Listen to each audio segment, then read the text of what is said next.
சனீஸ்வர பகவான் ஐயப்ப பக்தர் ஒருவரை பிடிப்பதற்காக சென்ற போது அவரை தடுத்து நிறுத்திய ஐயப்பர், என்னோட பக்தர்களை ஏன் தண்டிக்கிறீங்க அப்படின்னு கேட்கிறாரு.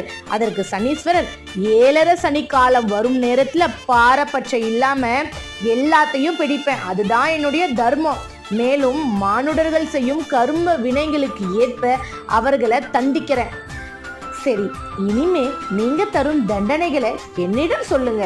அந்த தண்டனையை 1 மண்டல காலத்திலேயே அனுபவிக்குமாறு என்னுடைய பக்தர்களுக்கு விரத முறையா நான் கத்துக் கொடுக்கிறேன் அப்படிங்கிறாரு ஐயப்பன். நான் கொடுக்கிற கஷ்டங்களையும் தண்டனைகளும் வெறும் 1 மண்டல காலத்துல எப்படி கொடுக்க முடியும் உங்களால அப்படின்னு கேட்கிறாரு. அதற்கு ஐயப்பன், நீங்க கவலைப்படாதீங்க, என்னுடைய பக்தர்களை ஒருவேளை உணவு மட்டும் உண்டு திருப்தி அடைவாங்க, வெறும் தரையிலேயே படுத்து உறங்குவாங்க. அது மட்டும் இல்லாம கடுமையான பிரம்மச்சாரிய விரதத்துல மேற்கொண்டு காடுகள் மலைகளை கடந்து வந்து என்ன தரிசிப்பாங்க.